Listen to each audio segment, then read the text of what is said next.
7 Terrifying House-Sitting Experiences. True stories of danger in other people's homes. My name is David.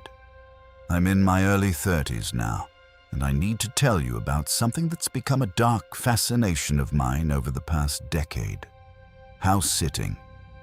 It sounds innocent enough. You watch someone's house while they're away. You get paid. You live in someone else's home for a few days or a few weeks. But what I've learned through my own experiences and through the stories of others is that house-sitting can be incredibly dangerous. If you love true horror stories about home invasions, unexpected dangers, and the kind of real-world threats that can happen when you're alone in someone else's home, hit like and subscribe right now. And keep listening, because these 7 house-sitting experiences will teach you that sometimes the greatest dangers come when you least expect them. Sometimes they come from your neighbors.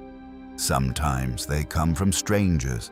And sometimes they come from the people you're supposed to be protecting. Experience. Well, the neighbor who became my hero. For the past 2 years, I've worked for a service that places house sitters with clients in need of such services. Besides having to occasionally sit in 1 or 2 dirty homes, my job has been without much note. There would have been no indication that one particular position would be any different from all the others I had done. I arrived at the house just before 7 in the morning as I had been instructed.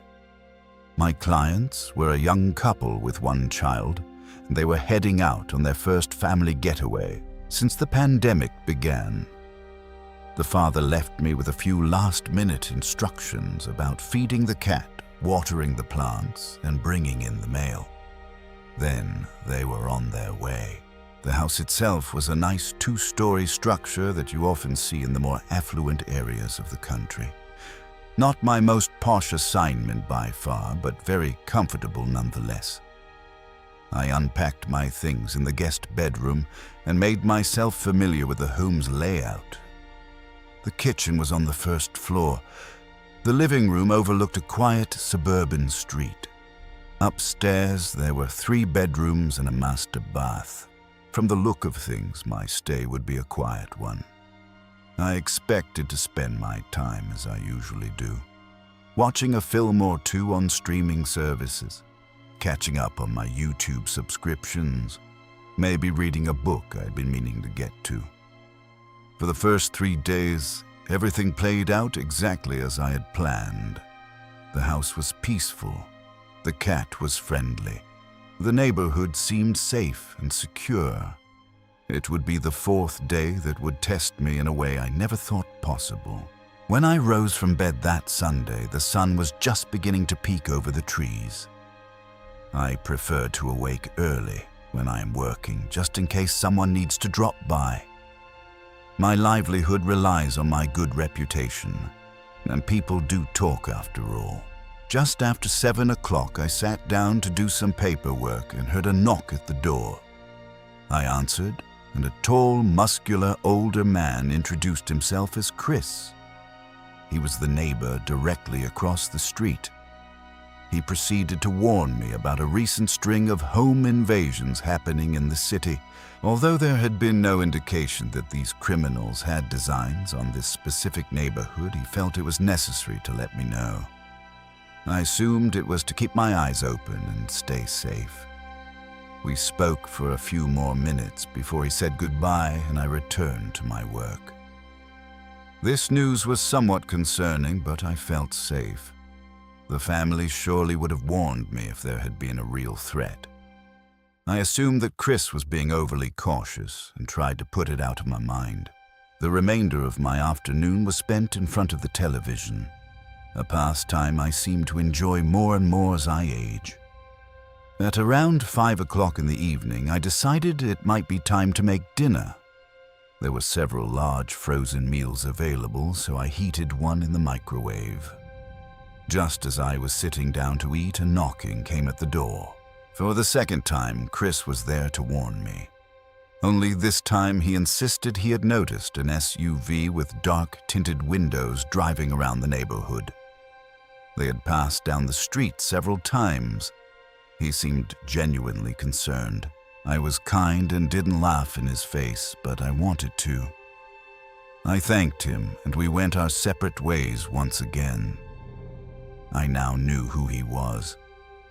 Most neighborhoods had that one retired person that stares out their windows all day waiting for the smallest thing to happen. This must have been Chris. Despite his entertaining behavior, his repeated interruptions were becoming a bother to me.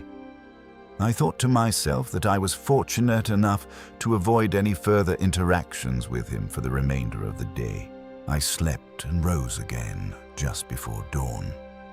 I expected Chris would arrive soon with another warning, but I was able to enjoy my morning meal and my paperwork without any further annoyances. Things were pleasantly quiet, and as I sat down to watch a film, I was beginning to believe that I might have the day to myself. Unfortunately, it was not to be. I'd fallen asleep at just after 2 o'clock in the afternoon. A ringing of the doorbell shocked me from my sleep. I expected it to be Chris. However, as I peeked through the small window, I saw someone else. Another man. He was well dressed, and I assumed he was another neighbor. I put on my kindest smile and greeted this random stranger with a good morning. He looked a little confused, but quickly regained his composure and asked for the homeowners. I informed him that they were out of town at the moment and told him when they would be expected back. He just thanked me and smiled. But something about his smile was unsettling. I was unable to end the conversation before the man rushed toward the door. Out of nowhere, another man appeared and joined him. I tried to close the door, but the might of them together was too much for me. I was unsure what they wanted, but I was positive I needed to call for help as soon as possible. With no other option, I relinquished my hold on the door and ran. The men spilled in behind me. I had no immediate plan, but I noticed the stairs and sprinted up to the second floor. I just needed enough time alone to dial 911. Thankfully, I got it when I jumped into a hallway bathroom. I slammed the door and locked it behind me. The 2 men were close behind me. I could hear them on the stairs. Their footsteps were heavy and deliberate. I pulled my phone from my back pocket and dialed as quickly as possible. I could feel the men's bodies banging against the bathroom door as I leaned on it, trying to keep them out. The operator answered, and I gasped out my trouble between heaving breaths. An attempted home invasion. 2 men.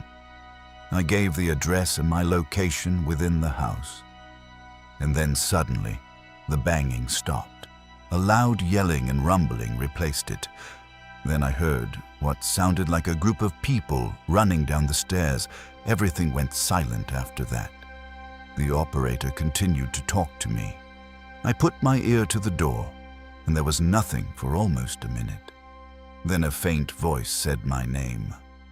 It was weak at first. I almost thought it was my imagination, but then it came again much stronger and closer, and I realized it was Chris. I meekly answered. I was still unsure of what was happening. "The men are gone," he said, breathing heavily. "I got a piece of one of them, but I guess they didn't want no more." I did consider that this might be a trap, but I took a chance and opened the door. Standing in the hall was Chris with a bleeding cut above his right eye.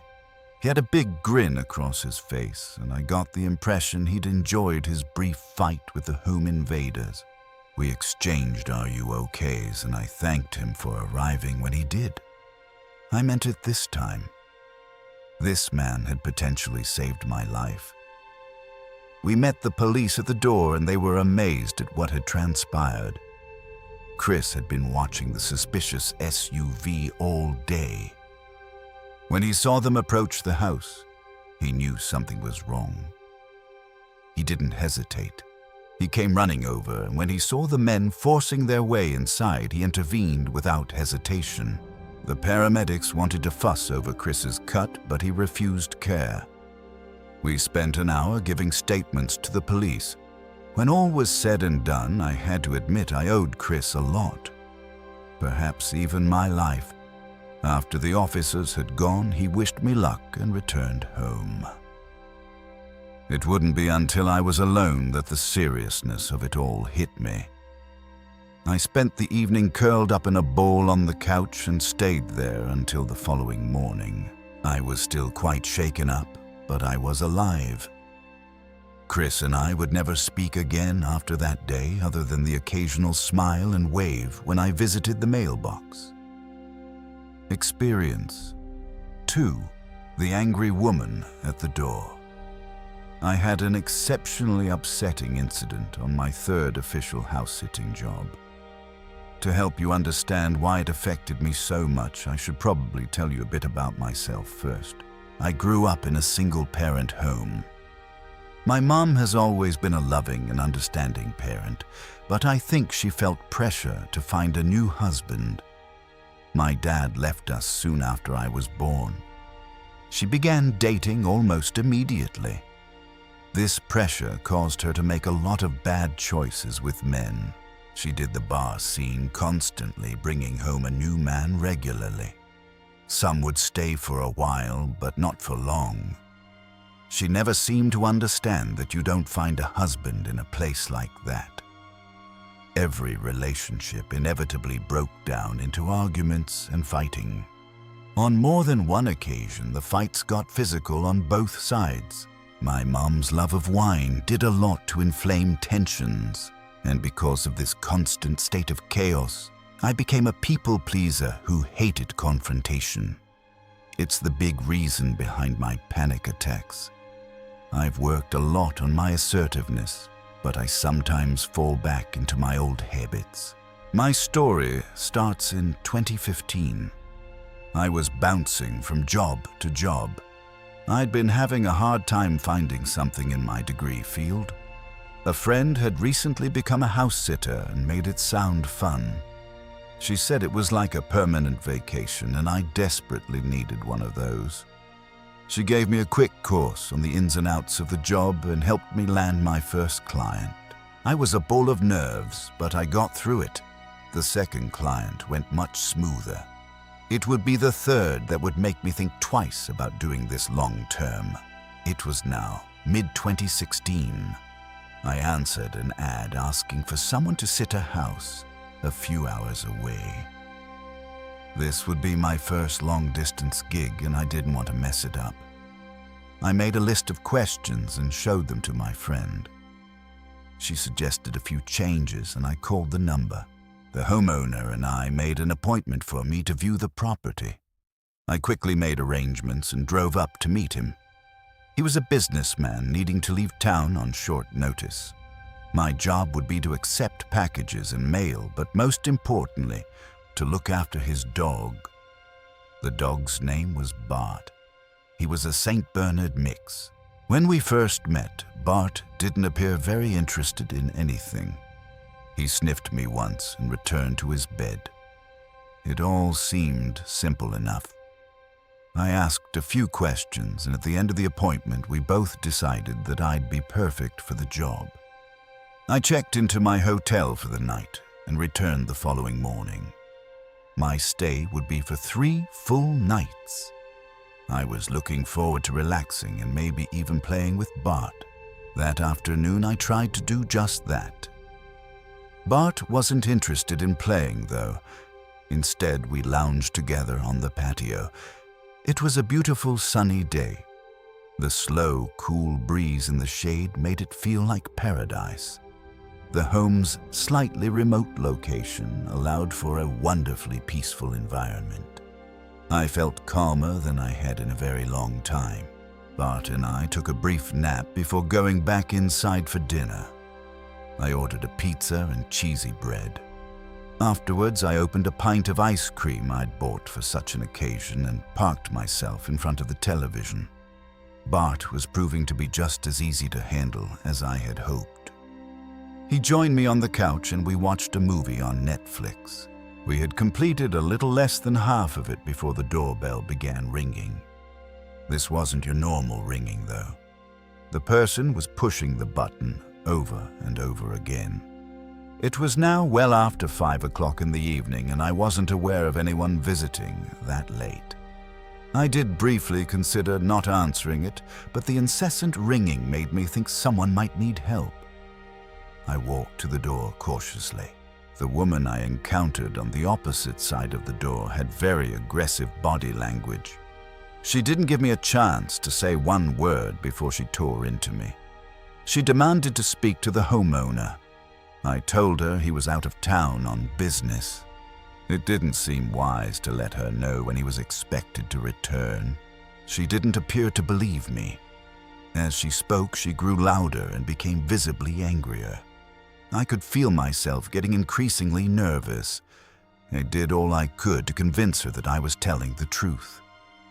Then she began cursing at me, calling me all sorts of terrible words I'd rather not repeat here.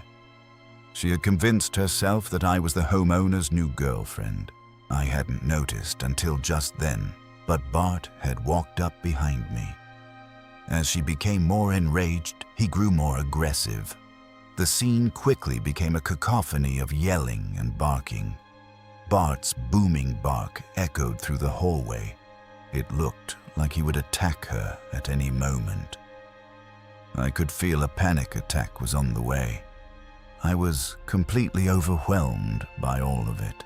I'm not sure what I said, but it set the woman off. She lunged at me. Bart reacted by lunging at her. By some miracle, I was able to get the door closed before anyone was hurt. After that, Bart calmed down a bit. He backed away a few feet and sat down, but his eyes stayed glued to the door. I slid down the door and commenced to suffering one of the worst panic attacks I've ever experienced. The woman continued screaming and pounding on the door. I was sure that I was dying. To his credit, Bart stayed where he was and did nothing. Minutes passed, and I was able to get enough control of myself to call the police. The operator did a fantastic job of talking me down. The police arrived, and I made it clear that she had attempted to assault me. The officers were understanding and took the woman away with them. I'm not sure if she was formally arrested, though. I was still very shaken up. I was a heartbeat away from running back home. But I had to notify the homeowner of what had happened. He was extremely apologetic and begged me not to leave. But against my better judgment, I agreed to stay. Like I said, I tend toward being a people pleaser. Admittedly, leaving Bart alone after he tried to protect me would have been cruel. We finally agreed that my fee would be doubled. It did feel like extortion, and I knew it might affect my reputation, but I had already decided this would be my last sitting job. So I accepted. The next 2 nights were calm and quiet. Bart stayed by my side the entire time. It made leaving that much harder. The homeowner and I had a brief conversation the morning he returned. He was still very apologetic and explained what had caused the situation. The woman had been dating him, but he ended it because of her suspicious and controlling behavior. I didn't inquire any further. I had already been paid, so nothing was keeping me around any longer except for Bart. I bent down and gave my hero a big hug and kiss on the nose. I could already feel the tears welling up. I didn't want to make a scene of myself, so I said goodbye and jogged away to my car. That was the worst and the last of my brief career in house sitting, and I'll miss it for a second. Experience. 3. The irresponsible teenager. In 2018, a well-loved member of my family passed away suddenly. An already stressful situation was made worse because the funeral's location was distant. We would have to fly if we wanted to arrive on time. Both my wife and I called multiple boarding businesses, but they were all booked up. We then switched course and sought out house sitters. At some point in the search, a neighbor volunteered their son for the job. The boy had always been respectful and appeared trustworthy on the surface. I had my reservations, but time was running out. It would only be 3 days maximum. I didn't think he could mess up much in such a short time. We agreed on a price, and the family began packing for the trip. Before we set out, I made sure to leave a note for the boy reminding him of his responsibilities and the location of everything he would need. I then tried to focus on being there for my family. We arrived in town for the funeral, and things went as well as could be expected. My uncle and I had been very close during the course of my growing up. He was the kind of guy you could count on in hard times. Without him, many of us felt somewhat lost. My aunt probably more so than myself. During our 2.5 days away, I didn't receive any calls or messages. I generally take that as a good sign, but I should have known better. What we would discover upon our return was not only shocking, but a genuine lesson on who you should trust. By the time we all arrived back in town, I wanted nothing more than to get home and relax. It was just after 9 in the morning. We pulled into the driveway. Everything looked normal from the outside. It was the inside that drove me over the edge. The moment I stepped inside the door, the acrid, sweet smell of booze and vomit hit me like a physical force. The kitchen itself was trashed. Dishes were stacked over the edge of the sink. Empty and half-empty liquor bottles covered the counters. I was already starting to get angry. Then I smelled the stale cigarette smoke. I despised nothing more than cigarettes. My grandfather was a chain smoker from the time I can remember, and I had to watch him slowly die because of it. The thought of this teenager smoking in my home made my blood boil. In the living area, I encountered 3 young males sleeping. One was the boy I'd left in charge of my home. He was nearing 17 at the time. I shook him awake. Rather than appearing scared, he calmly wished me a good morning. This made me even more livid. Had I been 20 years younger, I may have struck him. I did, however, verbally unload upon him. At first, I demanded an explanation, but I quickly realized nothing would justify the state of the house. The other 2 boys were now awake. I yelled for all of them to get out. My wife could tell I was very upset, and she attempted to reel me back a little. In retrospect, I'm now glad she was there. I can't recall a time I've ever been so angry. My temper is not something I'm proud of. Losing control of my emotions in any way is not something I want my children to see. The boys slowly pulled their things together and left. But it wasn't over just yet. My daughter noticed our lab Roscoe hadn't greeted us when we arrived. While I made sure the boys left, our kids began searching the house for him. When my daughter went into her room, she not only found Roscoe, but her cat, Midnight, locked in the bedroom with him. It was obvious they had been there for a whole day at least. They had both soiled the carpet more than once. These are both older, house-trained animals who hadn't had an accident since they were very young. The stupid little boy hadn't even left them with a source of water or food. After all I'd seen, I had to contact the boy's father. Rather than being apologetic, he tried to stand up for him. He even gave me the "boys will be boys" line. I couldn't believe what I was hearing. Weren't there any responsible parents left in the world? I proceeded to go on a tirade which ended with me hanging up. Now I knew where the boy got his careless attitude. My kids dealt with the animals while I began the arduous task of cleaning the house. The angel that she is my wife told me to go away and relax for a few hours. My pride told me not to, but I knew she was correct. It did take a while, but I was eventually able to cool off enough to fall asleep. When I awoke a few hours later, It was almost as if it had never happened. The stench had all but disappeared. I'm still not sure how she did it. The house was just as clean as we had left it. Roscoe greeted me the way he always does, and my beautiful wife gave me a cheerful kiss on the lips. In a matter of hours, things were all right in the world again. Yet I'll never forget. When they say, you get what you pay for, it is true 99% of the time. I knew I should have hired a professional. Somehow I let an acquaintance convince me to do him a favor. Not only was I guilted into it, he exploited my lack of time and tendency towards excessive frugality. The deal was just too good to turn down. And you know what they say about that?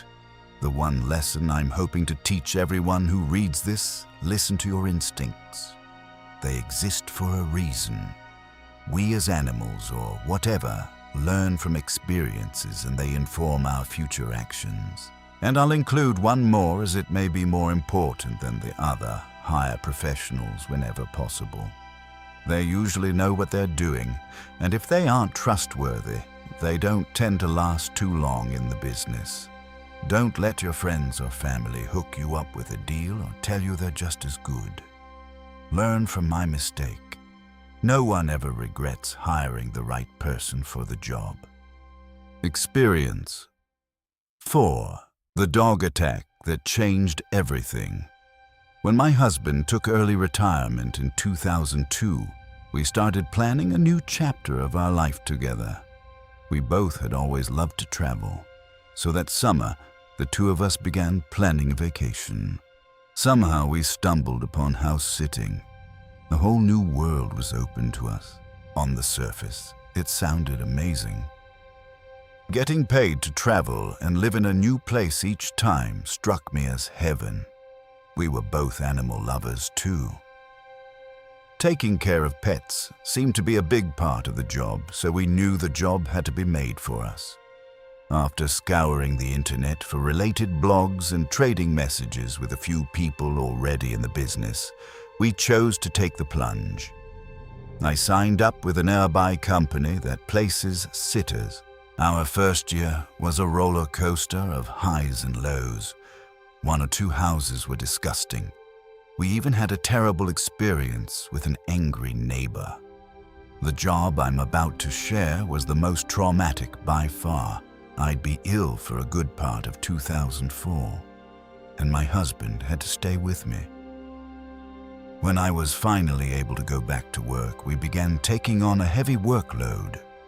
The following happened just before we took off for the Christmas holiday. Our next placement came up and we did what we usually do: visit the property and meet the pets we'll be taking care of. Everything looked great. The house was beautiful and clean. The dog was friendly and well-behaved. We accepted and returned a week later. All was well for the majority of our stay. The house was set up on a hill with a beautiful view.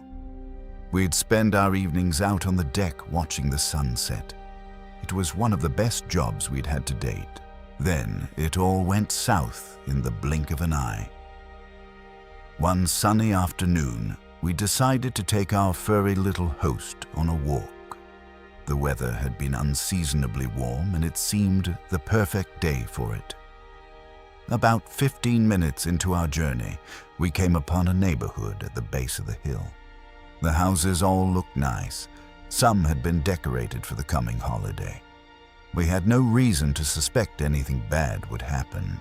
The two of us walked about halfway up the first street taking in the decorations, and all of a sudden, I heard a cacophony of growling and screeching. I looked down and see another dog was attacking our client's dog. I was so shocked, it took me a second to grasp the situation. I'd had no indication the dog was around us before that moment. I tried my hardest to pull the poor fellow away from his attacker, but it did no good. My husband had a stick he'd found and began walking with it, a habit I often teased him about. He started swinging it after the attacking dog. After a few good whacks, the dog stopped its assault and turned toward him. He didn't wait to be attacked himself. He struck the dog 5 or 6 times before it had enough and ran off. The actual attack only lasted 30 seconds at most, but the damage was severe. Our client's dog had deep gashes and punctures across its back and neck. The amount of blood was horrific. Somehow I kept my head. I cradled the poor guy in my arms as we fled back toward the house. My husband remained behind me to keep watch for the attacking dog just in case it returned. By the time we made it back, I was awash in blood. I wasn't sure our poor friend was going to survive much longer. While my husband searched for animal hospitals, I tried to stem the blood with towels. We quickly had an emergency vet on the phone, and he told us to hurry in. The clinic was luckily only a few miles away. The poor creature was whisked off to surgery immediately upon arrival. It wasn't until the moment I was able to relax that I realized the bigger problem. There was a dangerous dog running loose around a well-populated area. What if it was rabid? What if it attacked a child? I frantically called 911 and told them about the attack and the impending risk. A pair of officers showed up at the clinic around 15 minutes later and took our statements. They assured us that animal control was out searching for the animal at that moment, and they'd let us know when they caught him. When the officers had left, I finally tried to clean myself up a little. One of the vet techs was nice enough to give me a scrub top to wear. My shirt went directly into the trash, and I washed off as much as possible in the restroom sink. Nothing was left to do but wait. Around 5 o'clock in the evening, we finally got the news. Our client's dog had made it through the surgery. Although very deep, none of the wounds had damaged any major arteries. Barring any post-surgical infection, it looked like he'd survive. My relief was great, but not enough to erase the trauma of the situation. It's taken a good few years for me to be able to trust another person's dog again. Even now, I get nervous when I see a dog off-leash. It took 2 days before anyone had any information. We were finally notified the day before our client was due to return. The dog had been located that same afternoon. Happily, no one else had been attacked. I was kind of sad the dog had been euthanized. Stupid, I know. I guess I'm just a big softie. I understand, though. A few weeks later, we were happy to learn that the rabies test had come back negative. Our biggest test was the following day. I was sure that this incident would be the undoing of our sitting career. We both expected the homeowner to blame us for what had happened, but he was surprisingly understanding. He was, of course, concerned for his beloved pet, but appeared just as worried about us. The experience turned out to be a positive one. We sat for him several more times after this. Those occasions were much less eventful than the first. Our furry friend Jack made a full recovery and lived another 7 years before passing away in his sleep. Sadly for us, my husband and I have gotten too old to do the house sitting now. We finally called it quits in 2017. During our time in the business, we had many and varied experiences, but the worst by far had to be that day. It may have all worked out in the end, but I'd rather it would have never happened at all. I'm sure Jack would have agreed. Experience 5. The violent assault. At the end of 2019, just before Christmas, in fact, my mother passed away from a long-term illness. As I was already married and set up in a home of my own, my mother left her house to my younger sister, Emily. Emily had been renting up until this time. Her lease had just ended, so she moved in until she was sure of what she was going to do with it. She knew she had my support regardless of her decision. My wife and I threw her a surprise housewarming party for her. At the party, one of Emily's co-workers gave her a kitten as a gift. She'd been unable to have any pets in her apartment. It was love at first sight. The weeks after the party were life as usual for all of us. Emily managed to litter train the kitten, and all was going well. Just before Valentine's Day, Emily's employer notified her of a business conference she was required to attend. It was part of a job, and this would be a first trip since she had moved into the new house. Normally, this would be simple, but now, with the kitten, things were a tad more complicated. My family was unable to watch the kitten because of my daughter's allergies. Kenneling was briefly considered until the price was found to be too great. Besides, Emily didn't like the idea of her precious little angel being locked up for 3 days. She chose to search on Craigslist for house sitters. An earlier call to a service proved too high as well. She found this young girl around 19 who claimed to be an independent house sitter. They spoke first on the phone, then met at the house so she could look around. The girl seemed kind and professional. After agreeing on an amount, the deal was set. 2 weeks later, Emily kissed her kitten goodbye and left for her trip. She checked in the first night, and all sounded like it was going well. 2 days later, she returned to a nightmare. The clean, beautiful home she had left was now scattered with clothes and dirty dishes. When Emily confronted the girl got mad and said she wasn't a maid. Things only got worse from there. My sister was horrified to see that the litter box was full and the kitten had already begun going on the floor. Certainly not the poor cat's fault, and this infuriated my sister. She refused to pay the girl. An argument broke out and the police were eventually called. They really couldn't do much other than force the girl to leave the property, but the girl was furious. She vowed she'd get back at my sister as she left. This was all set in front of the police, but they obviously didn't take the threat seriously. The officer went on their way and my sister began cleaning up the mess inside. A few days passed and Emily tried to put the experience behind her. That Friday, soon after returning from work, a man rang the doorbell and asked for her. She identified herself, and the man began demanding the money owed to the young girl. My sister calmly explained the situation, but he only grew more aggressive. Although she was now terrified, she held her ground and refused. This was when the man backhanded her. She fell back and hit her head on the floor. Unfortunately, it wasn't done. He approached her and demanded the money again.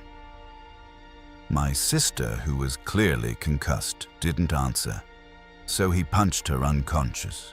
Apparently, while she was out, he entered the house and stole all the cash from her purse. By the time she'd awakened, he was gone. It took her several minutes to crawl to her phone and call 911. They arrived soon after and she was rushed to the hospital. I'm happy to say that there's no long-term physical injuries, but mentally, Emily was a mess. And still is, honestly. To be frank, had I known the identity of the man and his location, I would have killed him. Fortunately, I regained my senses and agreed to leave it in the authorities' hands. The responsible parties were found and arrested within a couple of days. It wasn't some great mystery after all. The man who assaulted Emily was an ex-boyfriend of the young girl. She had promised him half of the money to retrieve it. The young girl claimed she never intended anyone to be hurt, but her threat in front of witnesses, cops, at that sealed her fate. She managed to get away with probation because she had no priors. Her ex, on the other hand, had a long record. He was given 3 years. But once the COVID crisis began, he was released early. The entire family was less than happy to hear of the lenient sentences. But criminals getting off easy is nothing new under the sun these days. In the months since the attack, everyone has done their best to be there for Emily. Her recovery is going well and she seems to be responding well to therapy. The lockdowns have proved a blessing for her. She's been able to heal at a much slower and calmer pace. Until restrictions were lifted completely, she was approved to work from home. Her little furry friend has served as a priceless companion for her during this terrible time. Although some may say he was the cause of this whole awful mess, I'm glad he's been around to keep her company. Experience 6. The House of Horrors. My story takes place in 2014. I was 2 years out of college and couldn't keep a job to save my life. My attitude wouldn't change until much later. Anyhow, I got connected with a house-sitting agency. The job itself was cool, but the woman running the place was just a jerk to everyone. I put up with her terrible attitude for as long as possible. Nevertheless, the day came when I gave her a piece of my mind. I'd gotten a whopping 3 months of experience in the business at this point. And somewhere in my crazy mind, I got the idea I knew the business better than her. So I decided to go independent. I put up a post selling my skills on a few sites. Nothing came out of it at first, but I got my first call on that following Monday. Unfortunately, this job fell through at the last minute. It took 6 more days before another offer came through. This was from a family just 10 miles from me. They were planning a vacation and needed someone to take care of their dog. The father with whom I spoke sounded very nice. We made an appointment for the following day for me to come around. The next day I dressed in my best outfit and drove out to meet them. The house was set off by itself on 4 acres near the county line in a mostly rural area. I'd sat for another family nearby, so I had no reason to be suspicious. As I pulled up to the house, I was a little disappointed by the state of the place. Despite being a large house, it was somewhat run down. The family's 2 cars were at least 10 years old and a little beat up. I didn't want to be a snob, but I had a feeling the inside wouldn't be much better. The idea of spending 3 nights there sounded a lot less appealing now, but none of this mattered. I made an appointment and I was going to keep it. Besides, nothing said I had to take the job if I didn't want it. With all this in mind, I rang the bell and put on my happiest face. The door was answered by a well-dressed young man who identified himself as the father. It did strike me as odd that a man would dress so neatly, but stop at his shoes, a pair of old raggedy running shoes. But I assumed he had a reason and put it out of my mind. He invited me in and we sat together in the kitchen. I was relieved to see that the interior was in better shape. But I did notice a slight musty smell. The job was looking a bit of a mixed bag. I was leaning toward turning it down, but what came in the next half hour would determine my final decision. While we waited for his wife to join us, the man and I made small talk.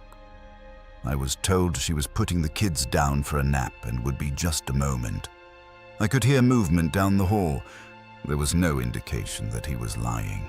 However, as the seconds passed, small little things began to bother me. For starters, there was no sign that any pets or children lived there.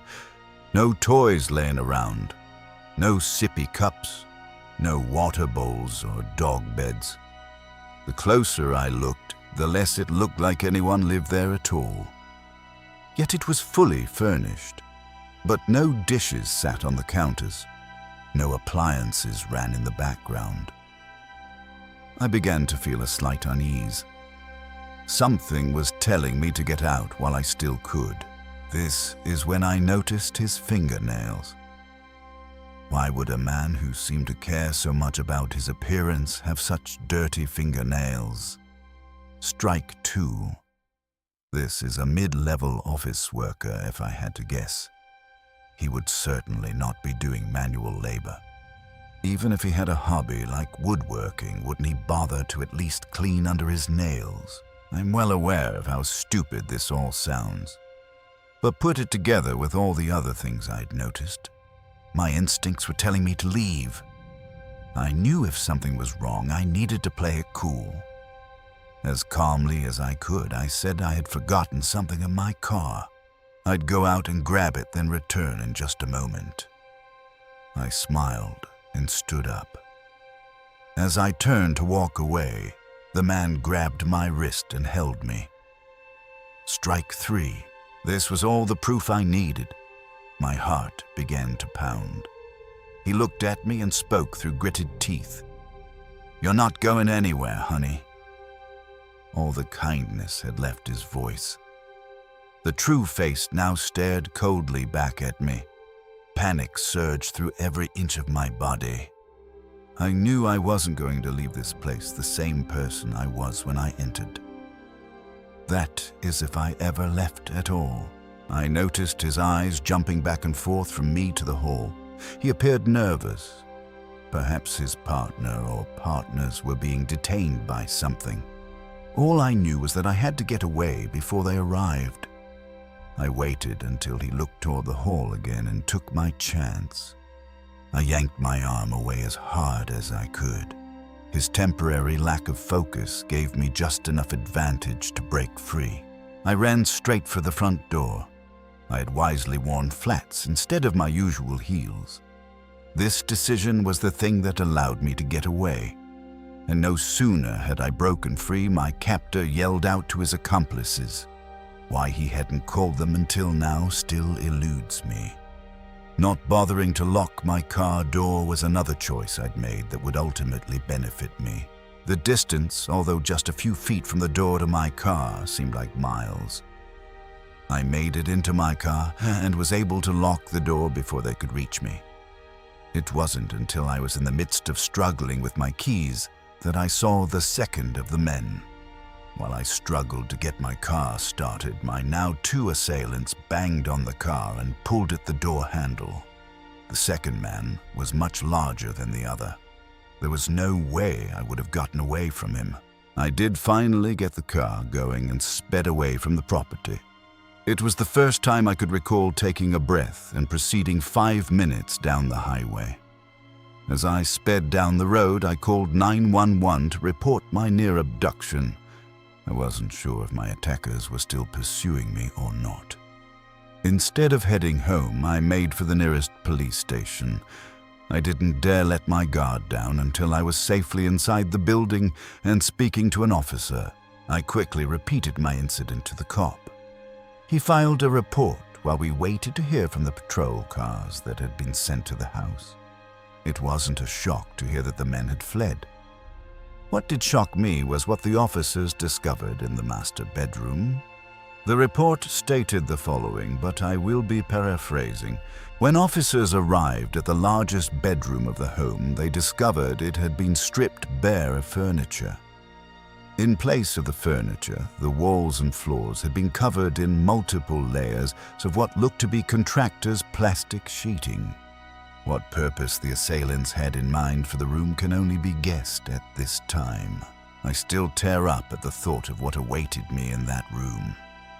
I've never been a religious person, but I can't help but feel someone or something was watching out for me that day. I wish I could say that my would-be attackers were caught and are now doing life in prison. But the truth is, they remain unidentified to this day. The house they had used turned out to be uninhabited. After the death of the owner, the family had let it lay fallow. No further hints were needed. I decided the independent house-sitting business wasn't for me. I continued to bounce between jobs until I got on with a small printing shop. The family that runs the place are the kindest folks I've ever met. They're far more forgiving of my little quirks than my previous employers. I'm coming up on my 4th year with them, and I hope I'll be there until my retirement. Now that I'm 7 years older and more mature, I've learned just how dangerous the world can be. In my early 20s, I wouldn't have thought twice about traveling to strange places alone. In retrospect, my overconfidence and my ability to protect myself is what led me to that house. No one could have convinced me I was wrong. Since that day, I become much more vigilant about my safety. I don't go anywhere without crossing all my T's and dotting all my I's.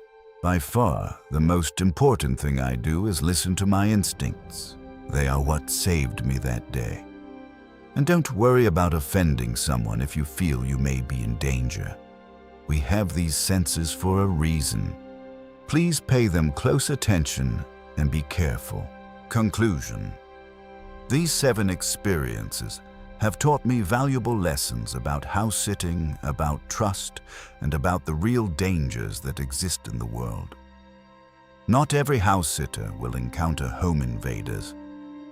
Not every client will turn out to be a problem. But the possibilities are real, and they're worth understanding. House-sitting can be a wonderful job. It can provide income and unique experiences. But it requires vigilance. It requires careful vetting of clients. It requires listening to your instincts when something feels wrong. And sometimes it requires understanding that the greatest dangers aren't always the obvious ones. They're the subtle ones, the details that don't add up, the small inconsistencies that your brain picks up on before your conscious mind understands what's happening. If you're considering house-sitting, please do your research. Ask questions. Meet your clients in person. Trust your instincts, and if something feels wrong, it probably is. Because your safety is worth more than any amount of money.